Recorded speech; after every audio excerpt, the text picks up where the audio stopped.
There's a version of you she's already forming an opinion about, and you built it by doing nothing at all.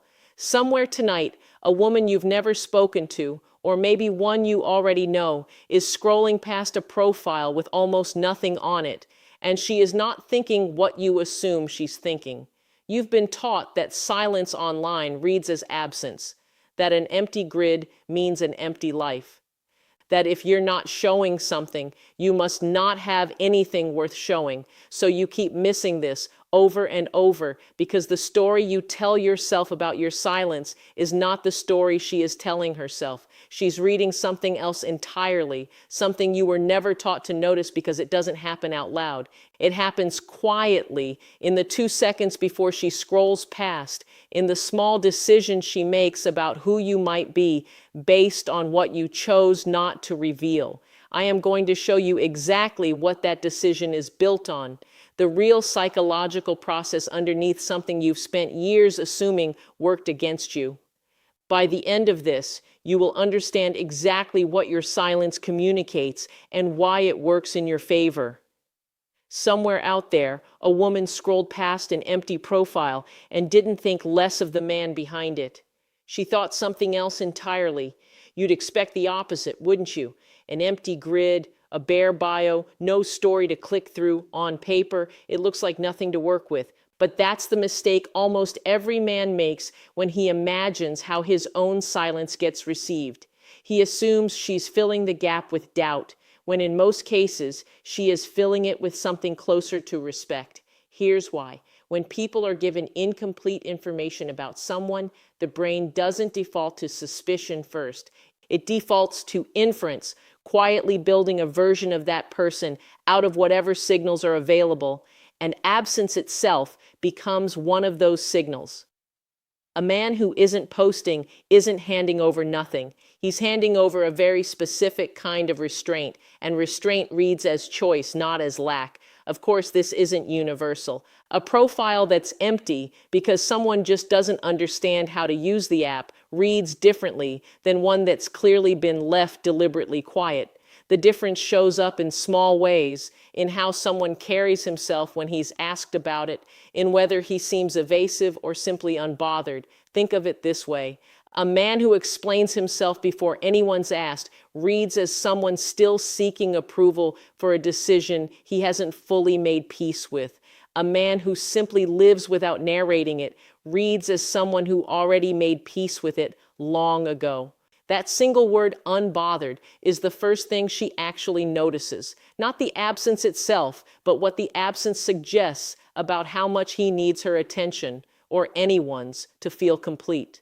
And that single impression, formed in under 3 seconds of scrolling, sets the tone for everything else she decides about you before you've said a single word.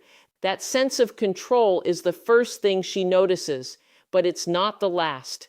Of course, this isn't true of every quiet man, but there's a specific kind of quiet that changes how a room or a feed reads him. You've probably noticed this in person before you ever noticed it online. The person in a meeting who talks the least is sometimes the one everyone quietly defers to when a real decision needs to be made. Not because he said more, he said less, but because what little he did say carried weight, and weight is what people remember. Behavioral researchers call this a form of status inference, the unconscious tendency to assume that someone who doesn't need to prove himself has less to prove in the first place. In plain terms, we assume competence in people who don't seem to be chasing our approval for it. A man constantly narrating his wins is, without meaning to, signaling that the win alone wasn't enough. A man who says nothing lets the win exist entirely on its own. Now, you might be thinking, couldn't a quiet man just be insecure, hiding behind silence instead of choosing it? And sometimes, yes, that's exactly what's happening. But there's a detail that separates the two, and it isn't what he doesn't say. It's how he responds when someone else brings it up, whether he shifts uncomfortably and changes the subject, or answers plainly and moves on without needing the conversation to continue. That second response is the one that reads as leadership, even outside of any professional context. It's not about withholding emotion or pretending nothing affects you. It's about not needing an audience to process what already happened. The man who needs the room or the feed to react before an experience feels real is telling on himself without realizing it. She isn't consciously scoring you against a checklist of executive traits. But the same instinct that makes a room trust the quietest person in it is the same instinct working on her when she notices a man who isn't performing his life for an audience of strangers. But competence is only the surface of it.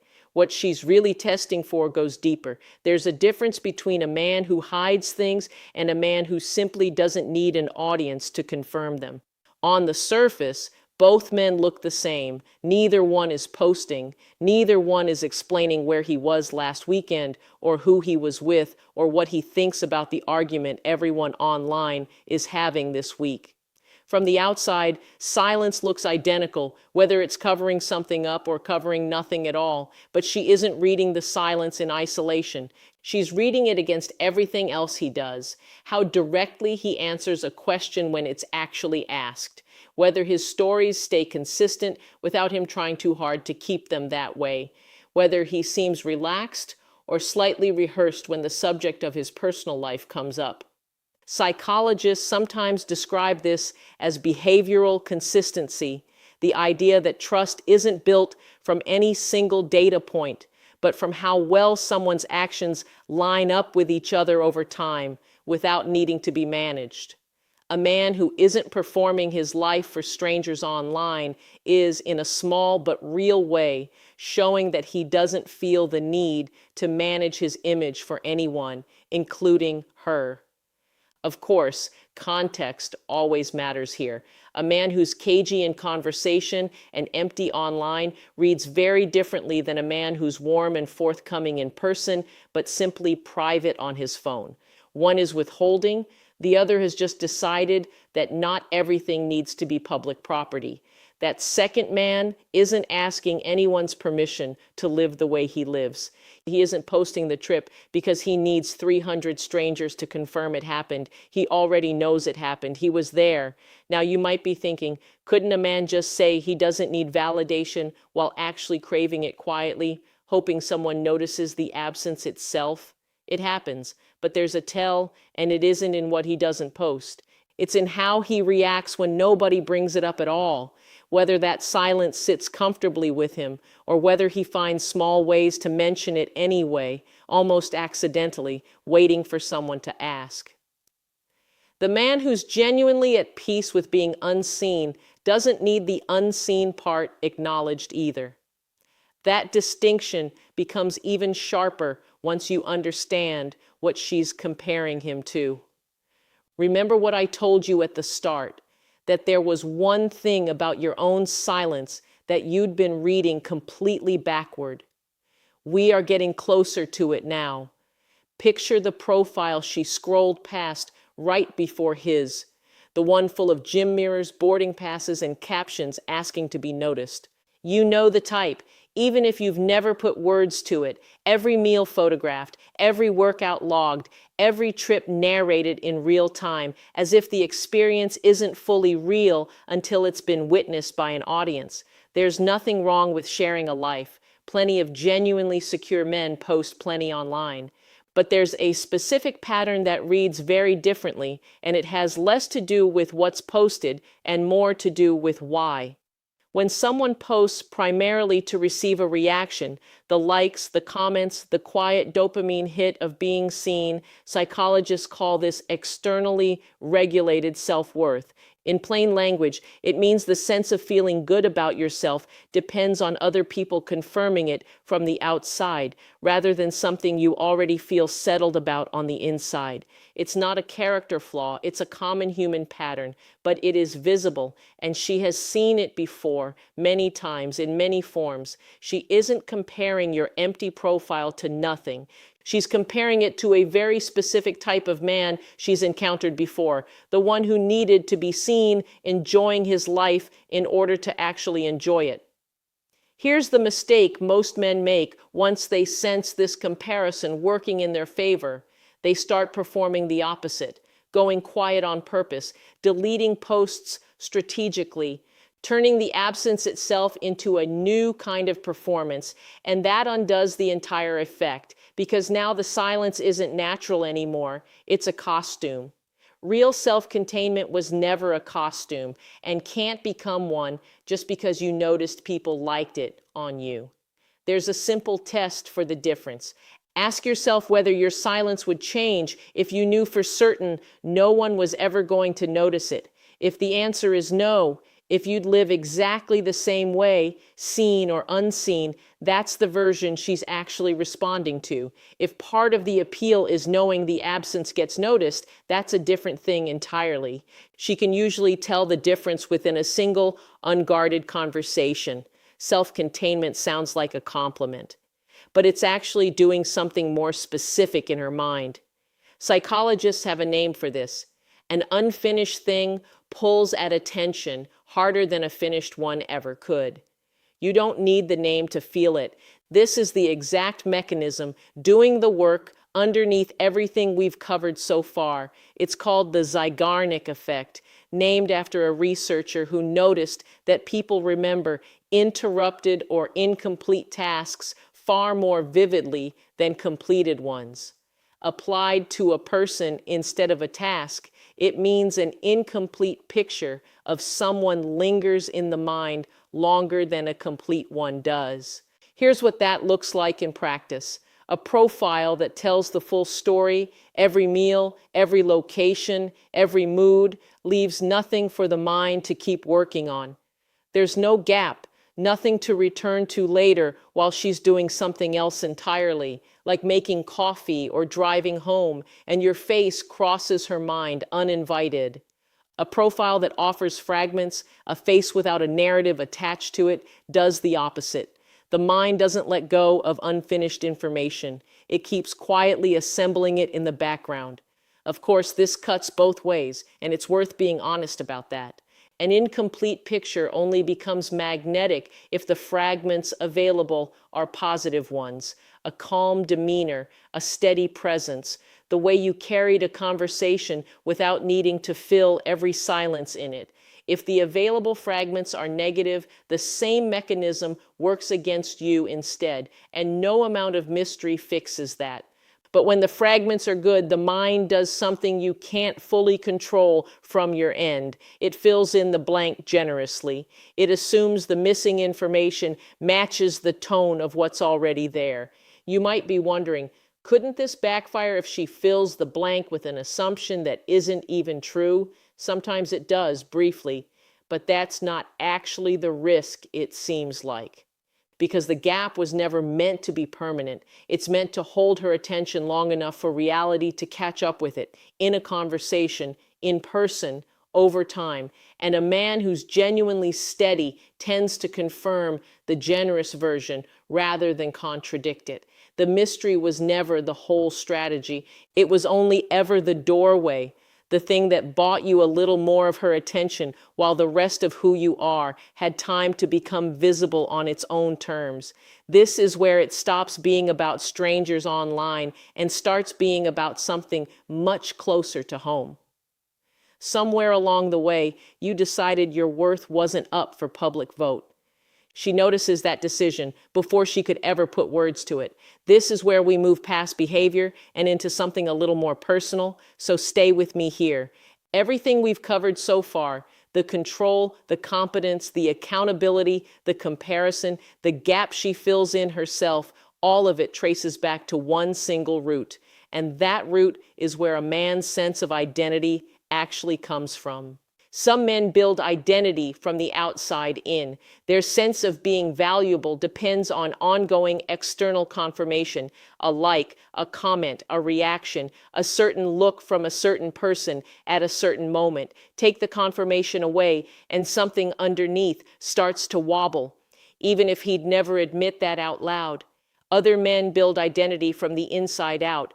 Their sense of being valuable was settled somewhere earlier in life, quietly, without an audience, and it doesn't require renewal every day to keep functioning.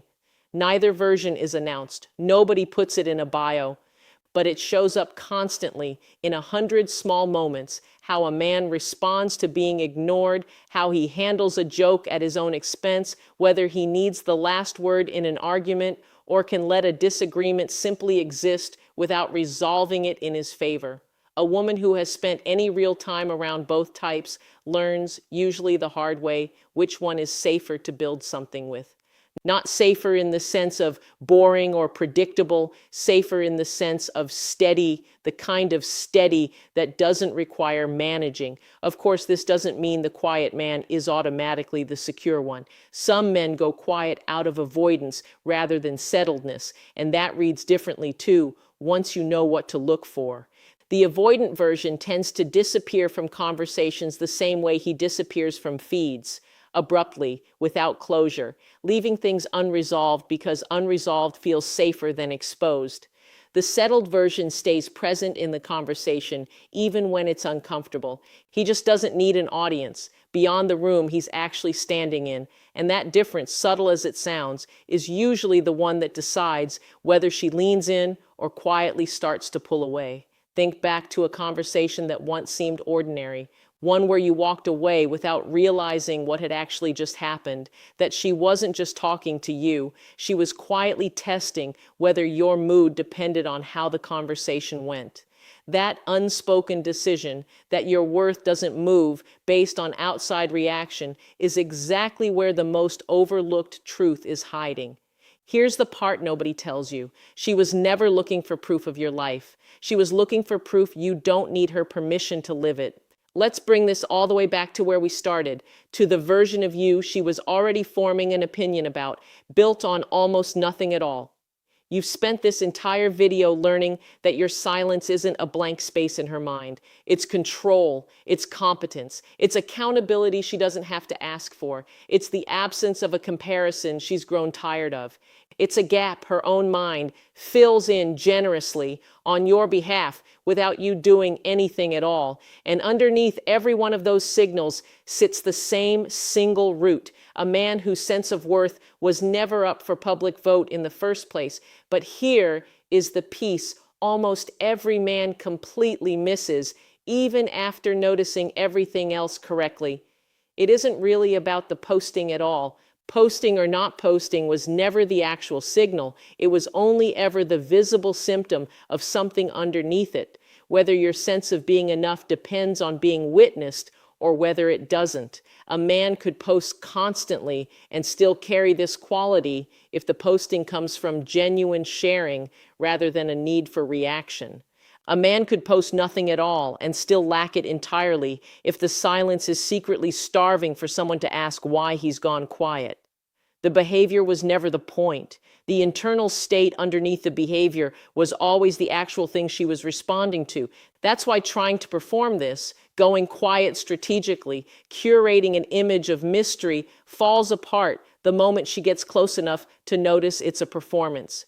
You cannot manufacture not needing an audience. You either have settled into it somewhere along the way, or you're still quietly hoping someone notices that you've settled into it, which is the opposite of the thing itself. She was never reading your profile. She was reading whether you needed her to read it at all. And here's the empowerment in that, because it means the thing you've been calling a disadvantage this entire time was never actually working against you. You don't need a bigger following. You don't need a more curated life to show off. You don't need to manufacture mystery you don't actually feel. What you need is the same thing you've maybe already been building, quietly, without realizing it counted for anything. A sense of yourself that doesn't collapse the moment nobody's watching it. That's not a marketing strategy. That's just who you already are on the days no one's paying attention. And it turns out that's exactly the version of you she was looking for the entire time.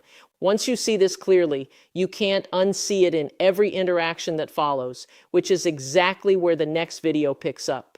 So let's bring all 7 of these back together, because none of them were ever separate truths. They were one truth, seen from 7 different angles: control, competence, accountability, contrast, curiosity, identity, and finally, the quiet security underneath all of it, every single one, traces back to whether your sense of worth depends on being witnessed or whether it doesn't.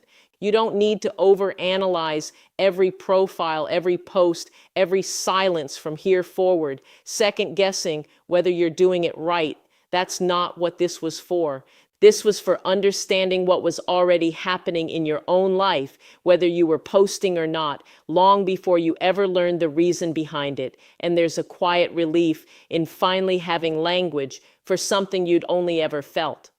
I want to know which of these landed for you. Which of these 7 signals did you not know you were already sending? Write the number below and I'll read through them. If this shifted something in how you see yourself, subscribe, because we're going deeper into exactly this kind of thing every week.